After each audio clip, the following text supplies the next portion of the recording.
The American people have enjoyed more freedom than any other people in history. Yet unrestrained personal freedom can produce its own form of tyranny. True greatness results when people who are free of government control choose to limit their own actions with moral codes, like the Ten Commandments. And this combination, limited government and personal morality, is what has always characterized America. As Alexis de Tocqueville put it in the 1840s, after visiting the churches of our land, America is great because America is good, and if America ceases to be good, America will cease to be great. Our people were free, but they were also good. The birth certificate of the United States of America is the Declaration of Independence. Here we find the fundamental premise upon which our nation was built, the self-evident truth that men are endowed by their Creator with certain unalienable rights, and that in order to secure these rights, governments are instituted. It's all very clear and very simple. God created man and endowed him with certain unalienable rights. Men created government and delegated to it certain powers to protect those rights, to life, liberty, and property, and also to speak, publish, practice religion freely, etc. Our nation's founders knew that government did not give them their rights, God did. And they also knew that government's purpose is to guard against the suppression of those rights by any foreign or domestic power, even by government itself. Yes, it's all very simple, but it is ever so easy to take it all for granted. The early Americans had to fight for their independence. Everyone knows about the war for independence from British domination, but not too many are aware that the war was conducted first under a governmental system called the Continental Congress, and then under another called the Articles of Confederation. These were loose associations of the several states that granted the federal government too little power. They did not provide for sufficient executive power, called for no judiciary to settle disputes between the states, and established no power to tax, not even to pay for military forces. The federal governments under the Continental Congress and the Articles of Confederation were indeed weak, but they were not weak because they possessed few of the powers accumulated by government today. They were weak because they did not have sufficient power to carry out government's proper functions. Despite the deficiencies of our nation's early governments, and largely as a result of the personal leadership of George Washington, America defeated the British and independence was assured. Then on May 25th, 1787, after several conferences had been held elsewhere, representatives of a majority of the 13 states met in Philadelphia for the purpose of revising the Articles of Confederation. After only a few days of deliberations, sentiment to build a completely new governmental system began to take hold. By June 19th, the delegates decided not to revise the Articles, but to construct an entirely new national government. After taking that momentous step, they worked through the entire summer, finally approved the completely new Constitution on September 17th, sent it to the states for ratification, and adjourned. The men at that Constitutional Convention, Washington, Franklin, Madison, and others, constructed the new governmental system in such a way as to keep faith with the Declaration of Independence, to empower government to act in defense of people's rights and no more. The Constitution they gave us was written to govern the government, not the people.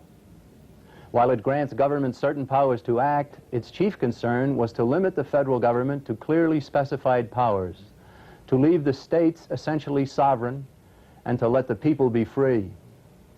The marvel was that they were able to satisfy both those who wanted sovereign states and those who wanted all of America to be joined as one nation. They accomplished making one out of many, which is what the Latin phrase e pluribus unum means, out of many, one. And they did it in such a way that the states retained their independence, even while joined together for mutual protection. This, of course, is what is called the federal system. Federal powers were to be concerned almost exclusively with foreign affairs and domestic tranquility. The states were to be left with whatever other government powers might be needed. Should errors or excesses gain favor in any of the states, the built-in competition among the states would speedily make such error and excess obvious. But if federal power becomes excessive, there is no parallel government to show that it has gone wrong. This is America's marvelous heritage, a constitutional republic whose laws limited government to protecting the God-given rights of the people, and where the people were to be limited by the strictures of their deeply held religious beliefs. No wonder America grew and prospered. No wonder millions came here, and many millions more deeply admired our nation from afar. Sad to say, however, that there are some within our country who want to change the American system. They seek to convert our republic with its rule of law into a democracy with its rule by majority and then to rule by themselves. They don't want government power held in check. They don't want our nation to remain independent. They don't even want the truths in the Declaration of Independence to be ingrained on the hearts of Americans, especially the truth that rights come from God.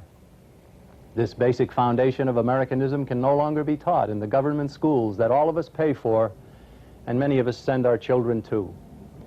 Truly, the enemies of America have made great progress. Not content, however, some of these individuals seek to use the 200th anniversary of the various events which established this nation to formalize changes in the American system. They are counting on the apathy and ignorance of the people to enable them to proceed. Do Americans really understand their marvelous heritage? Sadly, they do not. It is already true that most Americans fail to appreciate that their rights come from God Almighty, not from government. Also, Americans in great numbers have been persuaded that national sovereignty and independence are outmoded ideas, and that in order to ensure peace in a hostile world, all nations and all peoples must submit to an international power like the United Nations. Few stop to realize that any international authority powerful enough to enforce peace is also powerful enough to create world tyranny. Further, a sizable portion of the people of our nation have been led to think that our Constitution may have been perfectly fine for an agrarian society of fewer than 5 million people 200 years ago, but that it does not meet the needs of our highly industrialized nation of 240 million today. That is a clever but false argument. If the Constitution were a set of specifics to rule the people, such an argument might have merit. But the Constitution given us by wise men who studied and learned from history is instead a set of principles to govern the government. And those principles are just as valid today as they were when they were written in 1787. Wherever specific laws were needed to meet sudden needs or changing times, it was expected that these would be enacted at the state and local levels, not at the federal level. Still more Americans have been led to believe that it is now the federal government's proper role to address all problems, that only a more powerful central government can solve them more speedily, and even that regulation by international authority of production, distribution, and finance would be the most certain way to correct mankind's various ills. There is today a strong tendency among Americans to accept the erroneous notion that government may properly redistribute wealth, that it may justly take from some and give to others in order to take care of the people. The men who founded the United States held no such beliefs, though they certainly recognized a personal responsibility to help the needy. And they gave government no authority to take from some to give to others. They wanted government power held to a very limited role. One of history's clearest voices warning about excessive government power was the great French statesman and economist Frédéric Bastiat. His small but monumental treatise, The Law, was first published in 1850.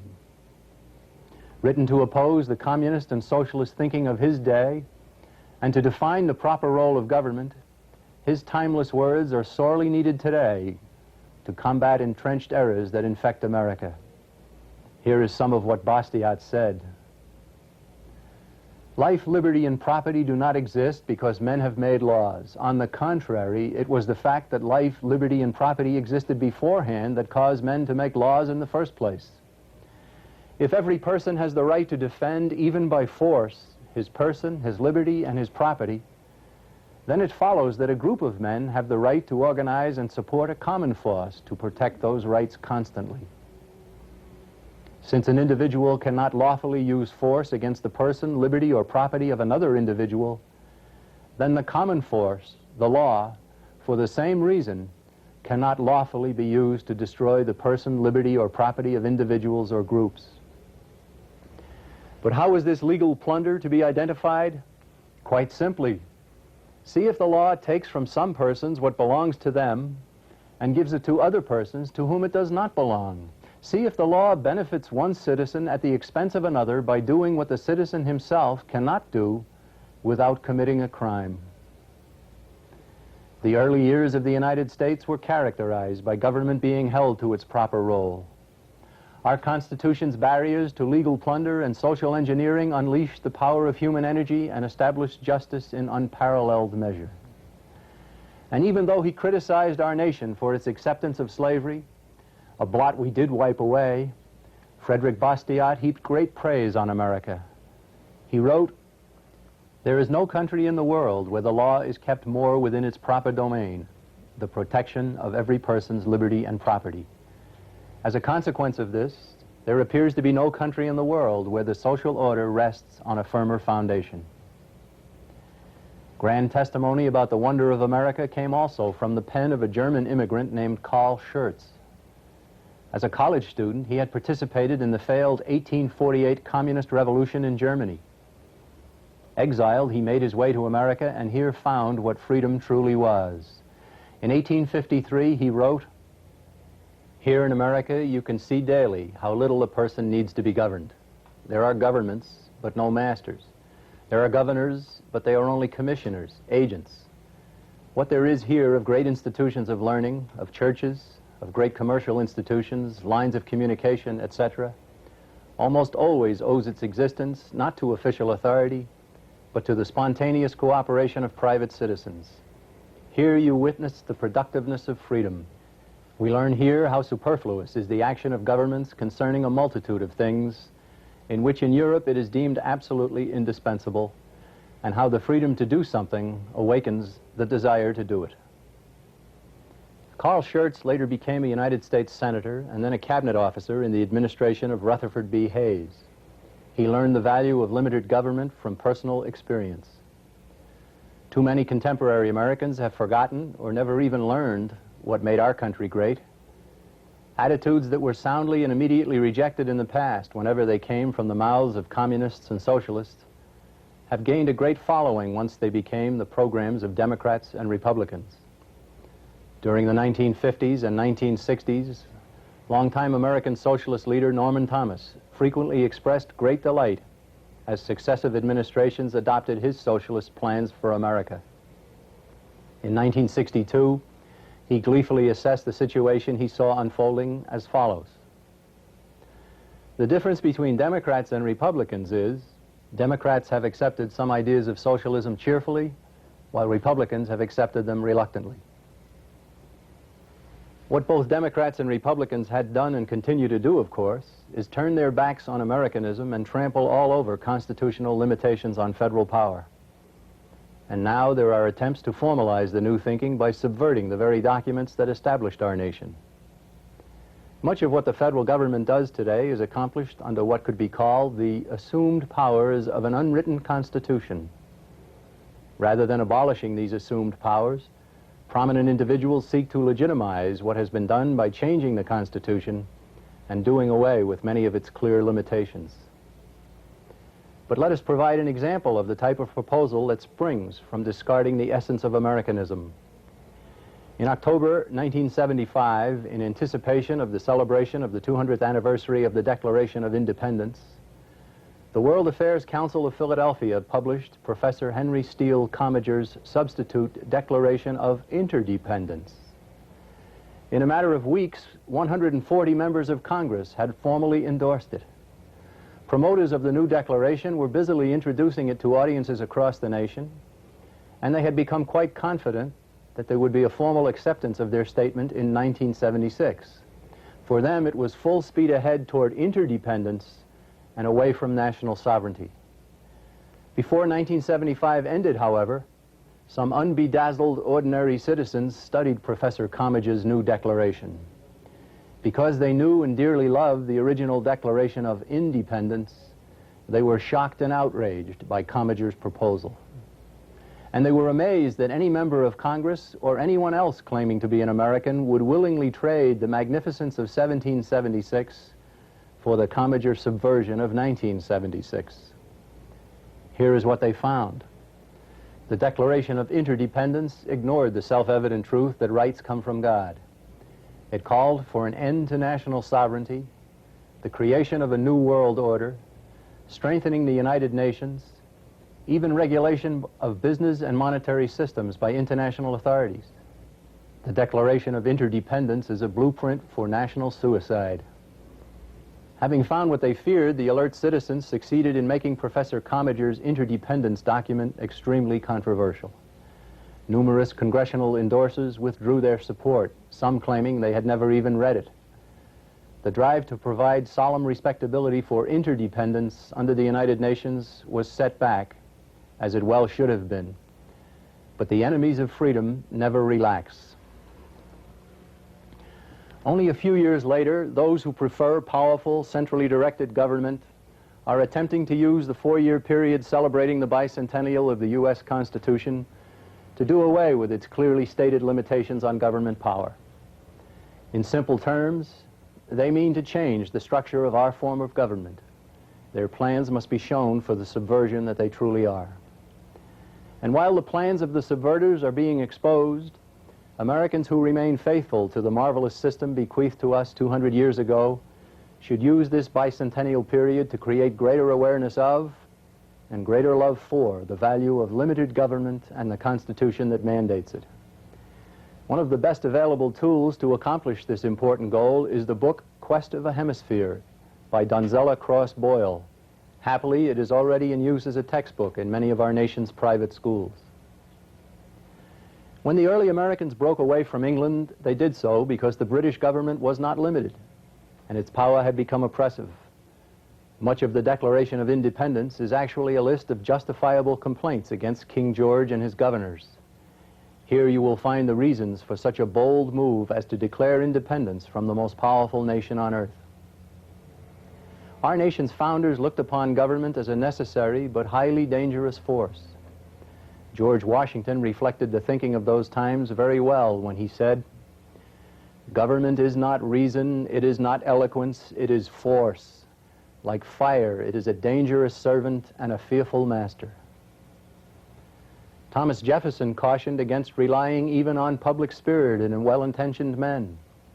He urged his countrymen not to rely on confidence in men because it was the parent of despotism.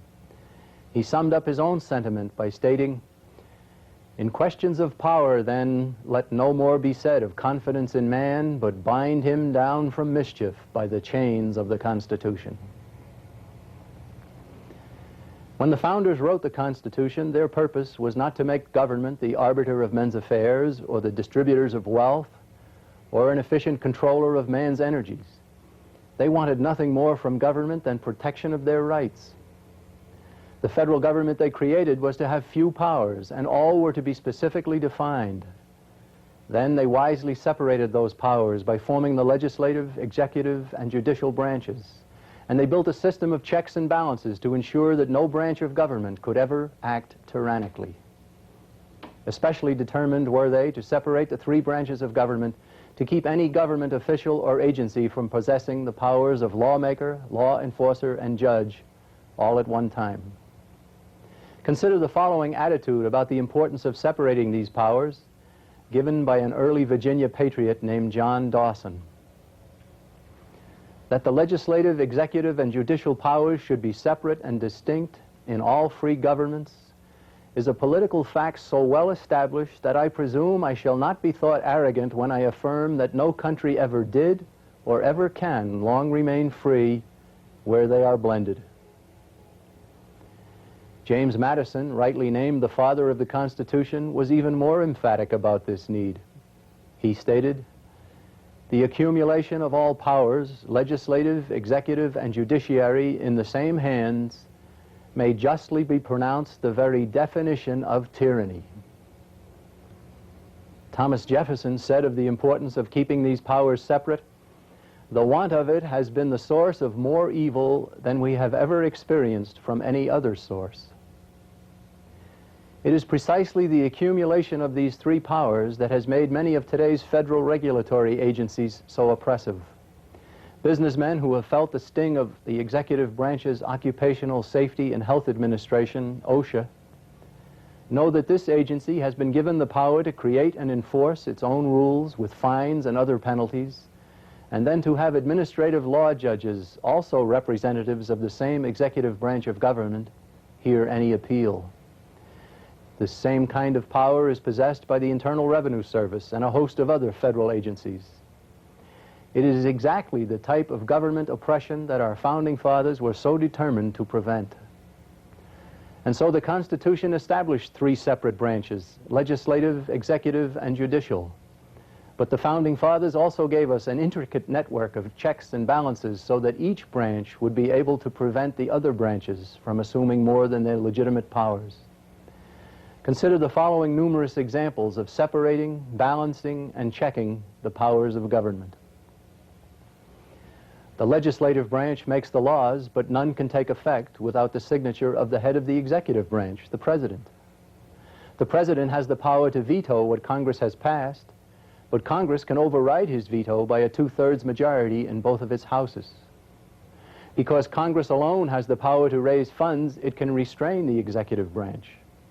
Also, all bills for raising revenue must originate in the House of Representatives, whose members must go before the voters for re-election every second year.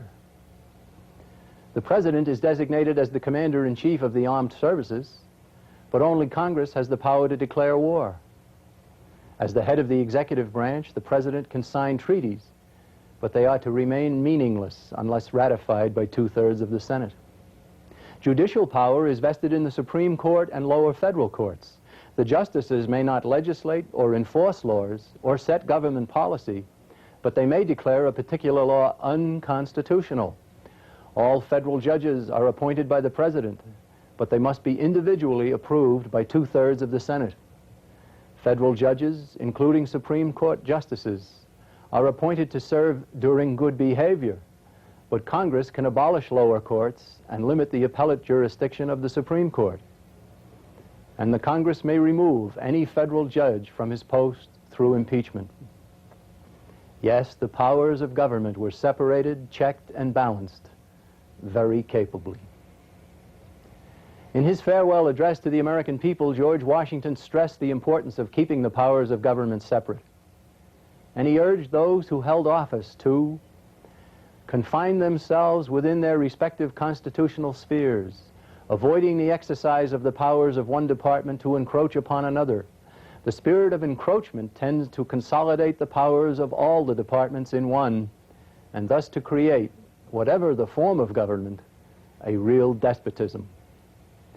But while there was overwhelming agreement amongst our founding fathers about the need to keep the various powers of government separated, this important feature of a just government has been eroded to a frightening degree and is under frontal attack today. In their zeal to have our government solve all problems, regulate men's affairs, build power for themselves, and turn our nation's sovereignty over to international authority, influential voices can be heard to condemn the doctrine of separation of powers. Williams College professor James McGregor Burns is such a zealot. In his 1984 book, The Power to Lead, he boldly showed his hand with the following attack on the practice of separating the powers of government.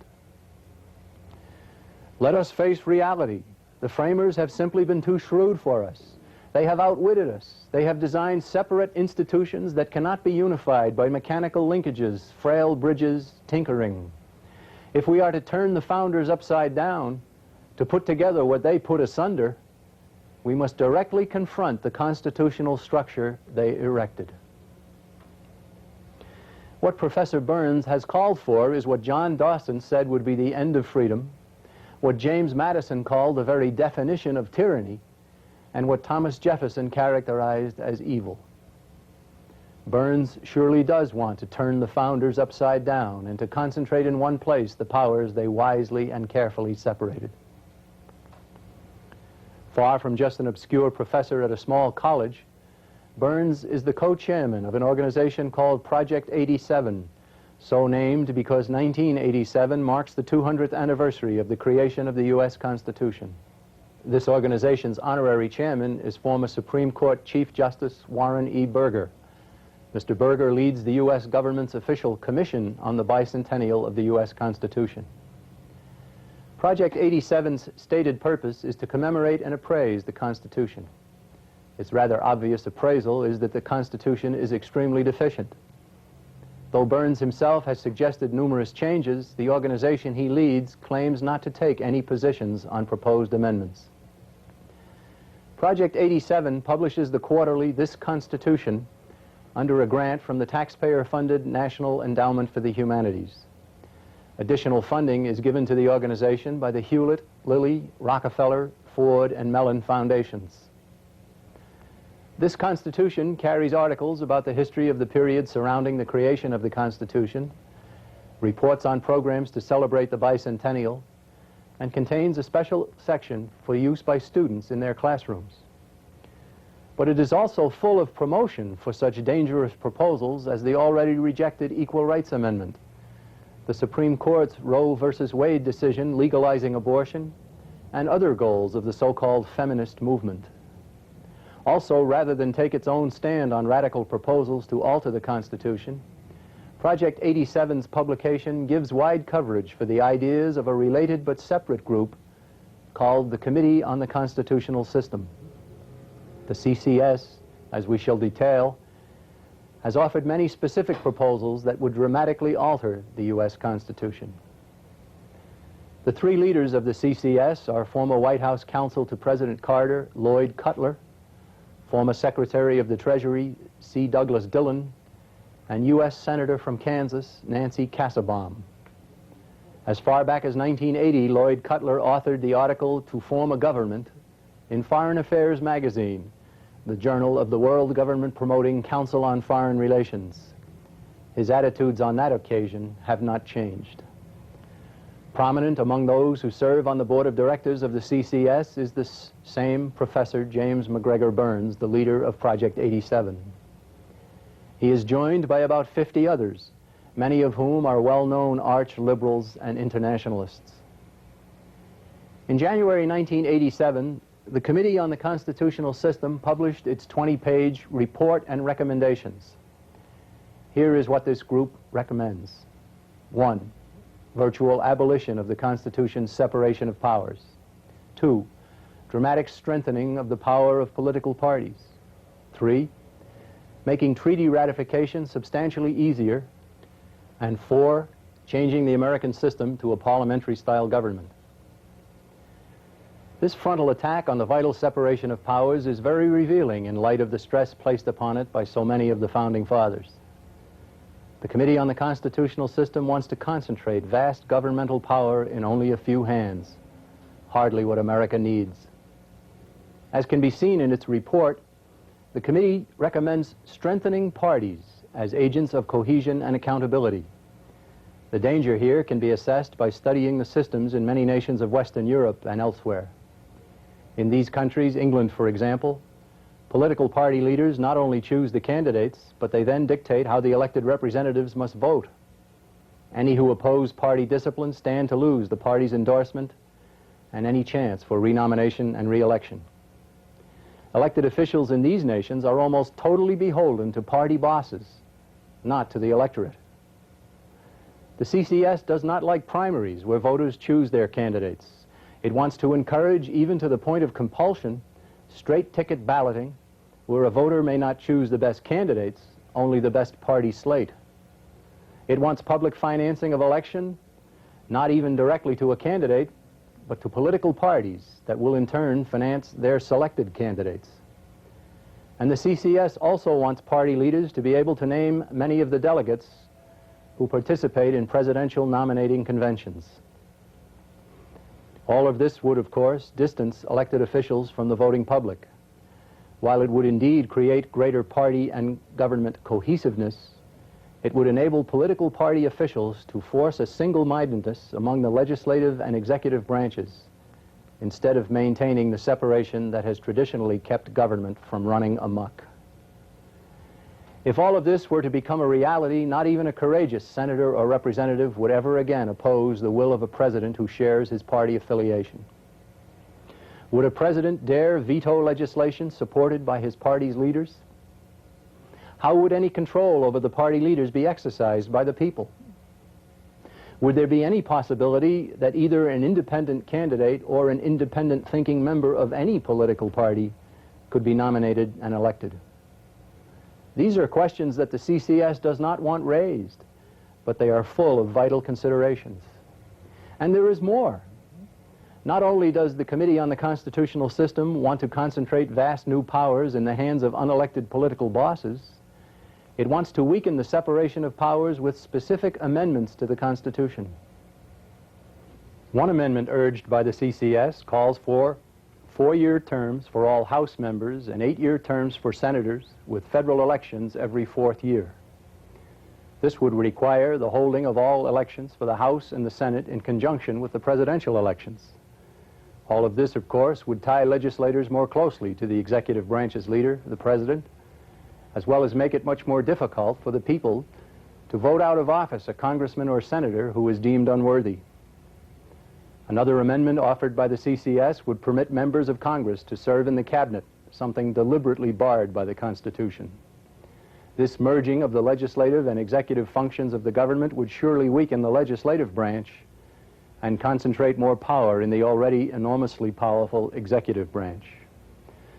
Not content with radically altering our form of government, the internationalist fervor of the CCS shows in its proposal for another amendment that would relax the requirements for treaty ratification from the present 2/3 of the Senate, 67%, to a simple majority of both houses of Congress, 51%, or to 3/5 of the Senate, 60%. The CCS has specifically lamented the power of the Senate that has blocked ratification of various disarmament treaties, several United Nations-sponsored conventions and treaties, and a wide variety of other international trade, tax, and environmental treaties. Reducing the requirements for treaty ratification would surely speed our nation toward interdependence under an all-powerful world government, and no American should want that. In many ways, these recommendations would create in America a parliamentary-style government similar to what already exists in European nations. One striking feature of this type of government is that it favors implementation of the agenda of the political party in power, no matter what that agenda might contain. The CCS wants to end stalemates that characterize our government's operations and that it identifies as the inevitable product of separating powers. But whenever freedom is to be maintained, stalemates in government are most often highly desirable. Were we to adopt the parliamentary method, which is essentially what the Committee on the Constitutional System wants, we would also see our president able to dissolve Congress and call for new elections if Congress impedes his wishes. Or Congress could declare that it had no confidence in the president and force him to step down. We would find our senators and congressmen responsive, not to the voters who elected them, but to the party bosses who have great power over them. These and other features of a parliamentary system would blur the important distinctions between the legislative and executive branches. A parliamentary system would indeed make government decision-making more efficient, but efficiency in government is not as important as limiting its power. It might be true that Mussolini made the trains run on time in fascist Italy, but the cost of his efficiency proved to be enormous. The most efficient governments on earth are ruthlessly efficient. They can be found in the Soviet Union and the People's Republic of China. It is worth noting that there is no separation of powers in these tyrannies.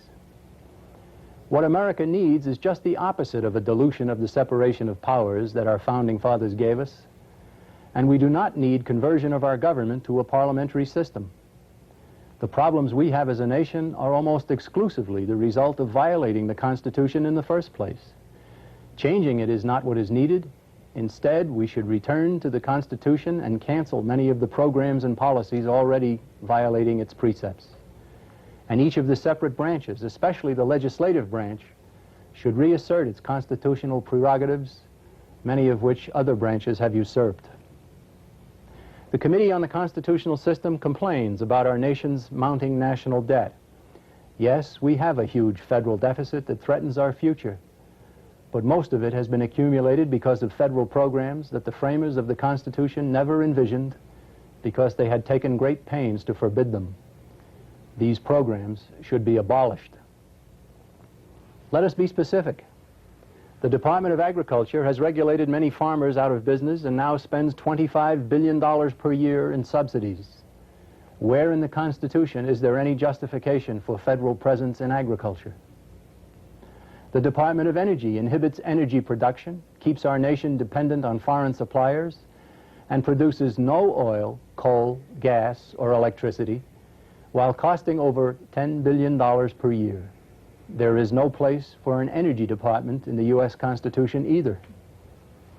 The Department of Education spends over $15 billion each year, and educational quality declines proportionately with each new increase in funding. The federal government is nowhere empowered by the Constitution to have any role in the field of education.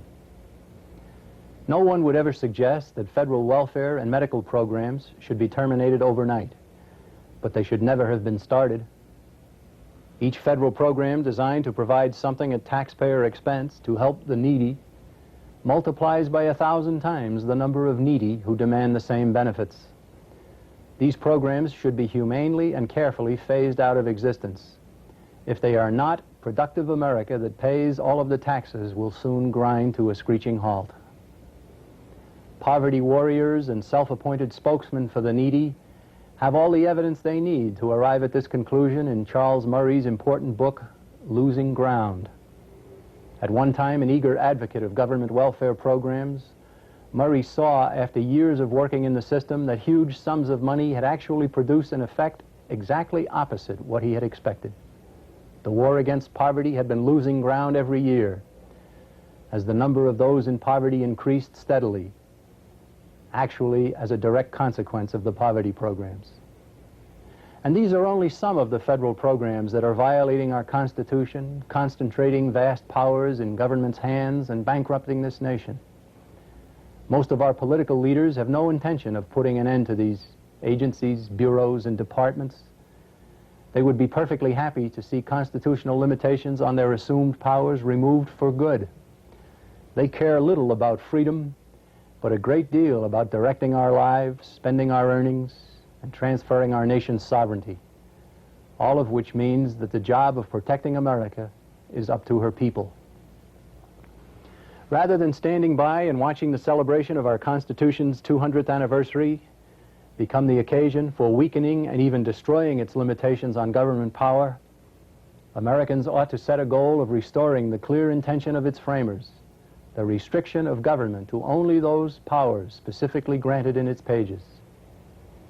And rather than defer to internationalists who want to destroy our nation's independence with treaties, Americans should demand that our nation withdraw from the United Nations and all of its subsidiaries.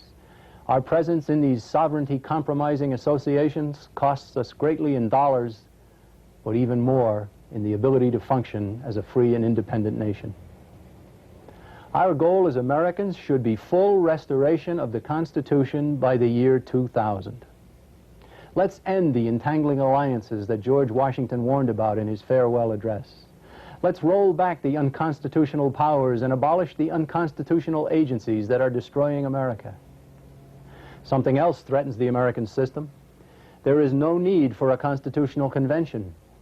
There is a need instead for citizen awareness that will force elected and appointed officials to abide fully by their oaths to support and defend the Constitution we already have.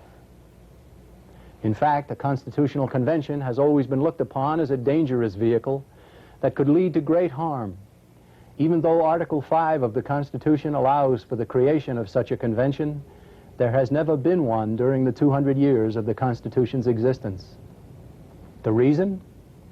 The Constitutional Convention of 1787, that was called for the purpose of revising the Articles of Confederation, exceeded its mandate and abolished what it was merely supposed to revise. Out of that convention came our present Constitution. But ever since 1787, there has been a judicious reluctance to give any new constitutional convention the opportunity to destroy what we were fortunate enough to get in 1787. Hence, amendments have always been added through the other prescribed method, the one that calls for approval by 2/3 of each House of Congress and then ratification by the legislatures of 3/4 of the states. A constitutional convention is a Pandora's box that Americans for 200 years have avoided opening. The simple truth is that the Constitution does not need any of the amendments offered by the Committee on the Constitutional System. What it needs instead is adherence. The only change that would improve the Constitution is a few amendments to remove several existing amendments that cling like huge barnacles to our ship of state.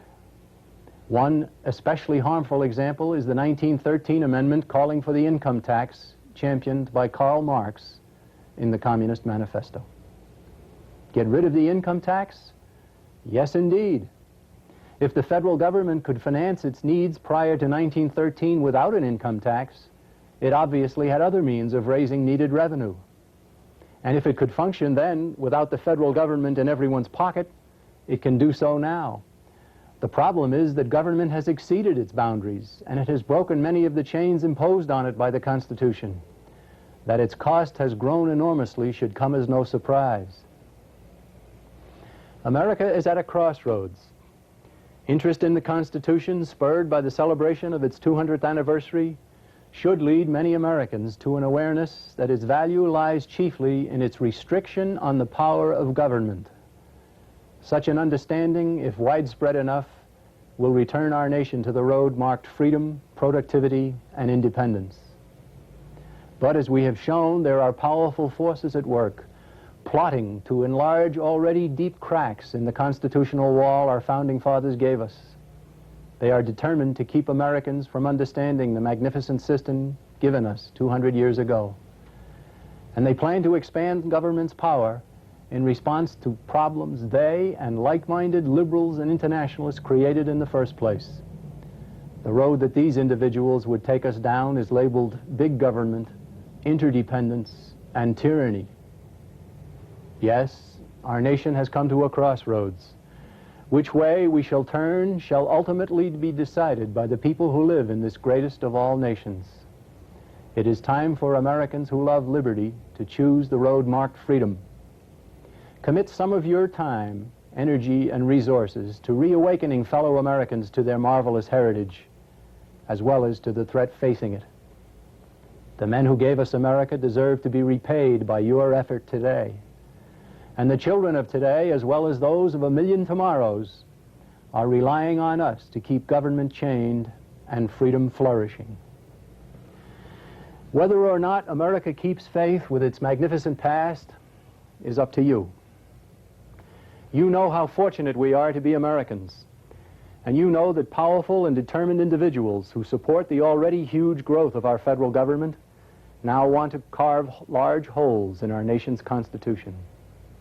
They can be stopped, and they must be stopped, or our children and grandchildren will remember us not for what we passed on to them, but for our failure to keep faith with the men who pledged their lives, their fortunes, and their sacred honor for a free and independent United States of America. It will take effort and organization on the part of many determined Americans, and the time for it is now. In 1776, when the moment of truth came, when the pen was readied for the signing of the Declaration of Independence, doubt and fear flashed through the minds of several of the 56 men who had gathered in Philadelphia's Independence Hall. Maybe it was too bold a move, or too soon to take it. Maybe negotiation was the better course. Were conditions really so terrible to merit such an action as to defy the king and his armies? John Adams took the floor to speak his sentiments. He talked of the possibility of ignominious death and slavery, and of not even living to see what fruits independence might bring. But he said, "Be it so, be it so. If it be the pleasure of heaven that my country shall require the poor offering of my life, the victim shall be ready. But while I do live, let me have a country, or at least the hope of a country, and that a free country." But whatever may be our fate, be assured this declaration will stand. It may cost treasure and it may cost blood, but it will stand and it will richly compensate for both. And live or die, survive or perish, I am for the declaration. It is my living sentiment, and by the blessing of God, it shall be my dying sentiment. Independence now and independence forever. All 56 men signed. And mankind's most admirable and successful experiment in human freedom was launched. Our forebears fought a costly war to keep it going. Then they built a constitution which created the greatest governmental system ever conceived by men. We should honor them by understanding and protecting the marvelous constitution they gave us. If we value freedom, our course is clear. It is time for another round of courage, another surge of wisdom, another dedication to freedom. It is time to keep faith with America.